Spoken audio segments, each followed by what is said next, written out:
What's up, everybody? My name is Matt. This is Morning Hookah. Thank you so much for showing up for another episode of My Thoughts About. And today, we're going to go ahead and I'm going to share my thoughts about Hookah John.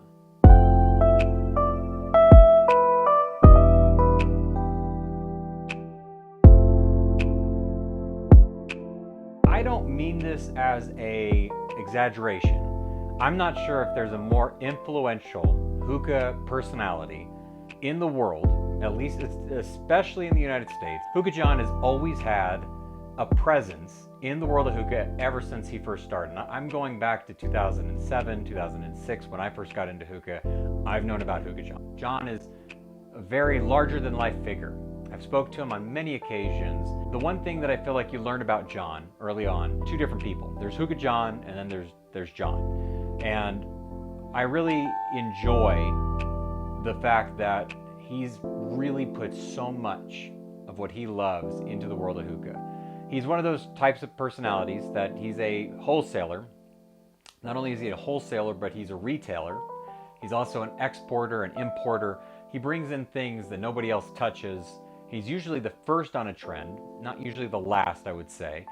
There's plenty of times where he jumps on when he sees things flying off the shelves and stuff, but I think that he's pretty selective overall. And there's certain things that he definitely only carries because they work with him. And I don't know, there's a lot that can be said about, it's not just the tobacco, that's a big reason for what we're going to be talking about today, but I've been using Hookah John bowls for such a long time. I mean, I really like the 80 feet bowls. This is an old school one from back in the day. We have the 80 feet Resurrection, the 80 feet 80s, the Alien bowls. This is my original Alien bowl from a long time ago. I got myself another one to add to my collection a while back ago as well. I believe this is Gen 2, and I believe this is Gen 1. I need to do a throwback, and I'd probably just need to bring them to him so that he could give me a heads up exactly. But I mean, I have, let's see, 1, 2, 3, 4 of the 80 feet style bowls, 1, 2, 3 of the Alien style bowls. And then I also have he did the Unika bowl as well. Let's see if I can find it. Yeah, got my Unika bowl right here as well. You know, the funny thing, I did a post on Instagram recently that says if, you know, it was the play on the Netflix documentary thing, but it said if bowls could talk, the secrets they would tell. The stories that you could get if John decided to do a tell-all book, if these bowls could tell you the stories behind so many things. John is somebody that has had every derogative thing ever said about him, while also having the most cherishable respect about him. It's interesting, the dynamics of the hookah scene, community-wise especially, in terms of the temperature, of the love, the hate, the glorified, the respect, the appreciation, the genuineness. I don't know if there's enough adjectives that I could really throw at John to fully do it justice. You have to meet him, you got to talk to him. But we're not here to talk just about the bowls. And I will say that I feel like John's bowls has always been a very positive part of the industry in terms of the types of bowls that he releases. Most people love the Harmony, the Tri-Harmony. I remember the Flying Saucer Bowl. John, if you have a Flying Saucer Bowl in your collection, the next time I come to see you, I want a Flying Saucer Bowl. That's something that I've yet to add to this collection of mine, and I would love to add a Flying Saucer to my collection. You know, the 80 feet bowls, the Alien bowls, the Harmony bowls, the Tri-Harmony, the Unika bowls, like a variety of bowls, sizes, depths. Like they suit a lot of different styles for what hookah is for a lot of people, and I think that he allows that versatility to always be in the forefront. I think it's really important to remember that, like John, though his presence and his personality is definitely like hookah enthusiast to everybody, and let's not forget that like enthusiasts of the market is not the thing that pays the bills for most of these retailers. It's everybody.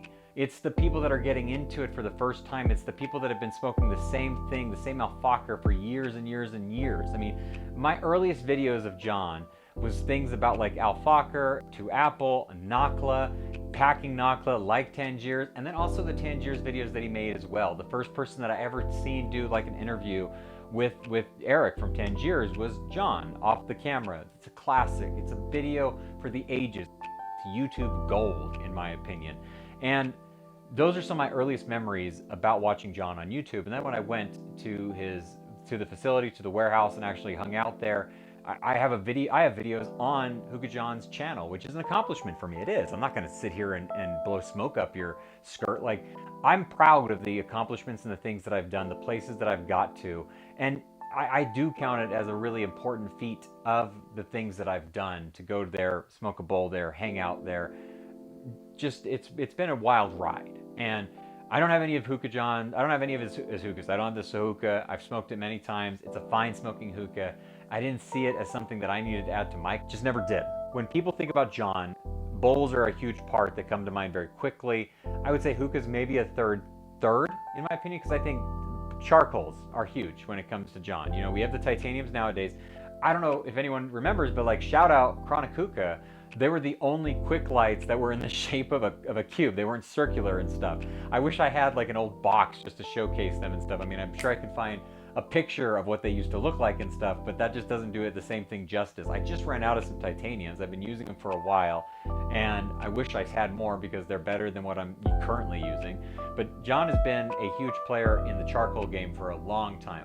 I would love to ask him, and we got to get him on for an appearance. We got to do a podcast again, or just some Q&A type stuff, because I need to know, like, what is it? What's the bigger portion of your industry for yourself personally right now? Is it bowls or is it charcoal? I would imagine it's probably still charcoal. Bowls are probably a pretty close second. Those things are synonymous, I would say, for the most part, when you think about John. But John isn't just hookahs. He's not just bowls. He's not just charcoal. Now he's doing something that I feel like we've heard about for a long time, but it's time to finally see it happen from him. We're going to be talking about the tobacco. Now, the tobacco from Hookah John there's two different cuts. There's the blonde cut, and then there's the robust, or the quote-unquote dark cut. John, I'm going to just come at you real quick and say, like, GFE. Just give me the names of the flavors. I don't know what it is about all these funky kids nowadays wanting to name everything some sort of weird sort of thing. Just tell me pineapple and lime. I don't know, whatever. That's not what this one is, but you know what I'm saying. Just tell me the flavors. I don't want the funky names. I'm not going to remember them all the time. Let's talk about these. They're good. They're definitely good. And what I like about them most is these are throwbacks. Like, I've never asked John personally about his tobacco. Okay? I've never. But I'm going to tell you right now that if I had to make a guess, John modeled this completely and totally after old school Tangiers. John loves Tangiers. He loves old school flavors from different brands as well. He's smoked it all. He's had all the different things come through. He knows what sells, so he definitely has a leg up in terms of like the types of flavors that he's trying to push, create, and distribute, obviously. But like, John has a unique, ear to the ground type of ability to recognize what it is that he wants to either do, bring to the market, all that kind of stuff, right? Lime time. People love the citrus limes, the lemons and the limes, man. People love those. Jawbreaker is something that just candy, just like pure candy, which is something that I think new returning smokers especially will like. I'd love to ask him. Just John, just another question for you. Did you, in part, create Uncut to bring back any jaded style smokers that follow you? You know that you have a following, obviously, and somebody that stepped out of hookah, hasn't done it for a long time, and they see that you came out with your own brand of tobacco. Did at any time you think about, I wonder if I could bring back some of those lapsed smokers? I'd be interested to ask them that question. But we're gonna go ahead and load a bowl.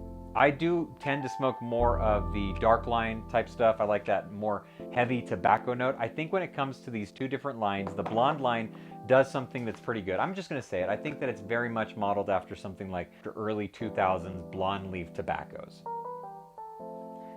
Dopamine, pure dopamine. I mean, honestly, like, that's the best way you can put some of these flavors. Like, it is just such it's not cotton candy.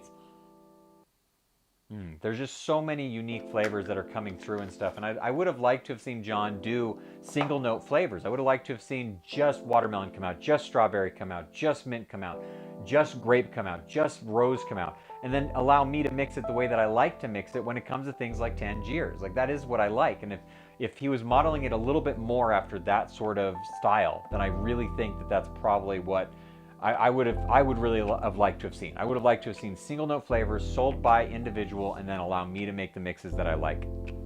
But that's just me. That's what I would have really enjoyed. So we are going to smoke a bowl. We're going to use one of my original, this isn't a Gen 1 or anything. This is just an old school 80 feet bowl that I have. This might even be an 80 feet Resurrection, 80 feet 80. I don't really remember how to tell the differences between them. I just smoke them and enjoy them. We're going to use a apple on top Provost with this. And yeah, let's go ahead and show you what it is that I do when I pack Hookah John Uncut Tobacco Robust. All right, so the mix that we're gonna go with today is we are gonna go with the Imagina, which is like a mango sweet flavors. I pick up a lot of mango in that one. And then Margolis, which is like, I think it's like berries, citrus, maybe grapefruit, I guess. Yeah, so we got mango, we got berries. We're just gonna go with the dark blend for this bowl right here with the 80 feet. And I want to talk about the name, Hookah John Uncut, because never before has a name been more true to life in terms of its cut. You will see sticks, you will see twigs, you might even see a whole leaf. Back in the day, there was a YouTube video, and I can't remember the guy's name, but he used to do these like, I don't know, kind of like myth videos and stuff.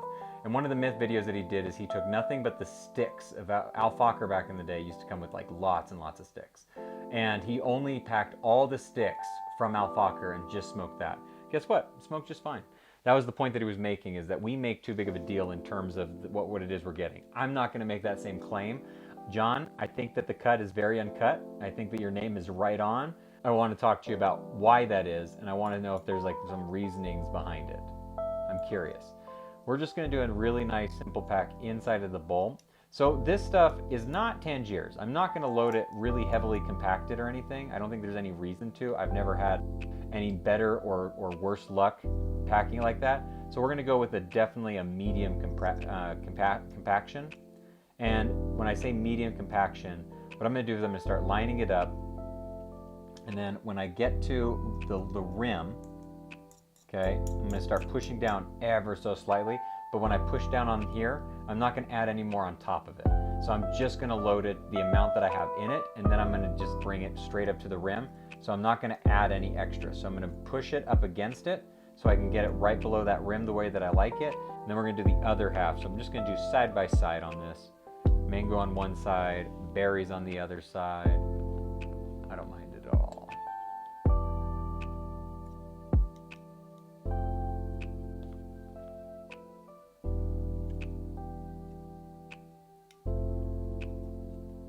Okay, so now that I feel like I got enough in the bowl, I'm just going to bring everything to right below the rim.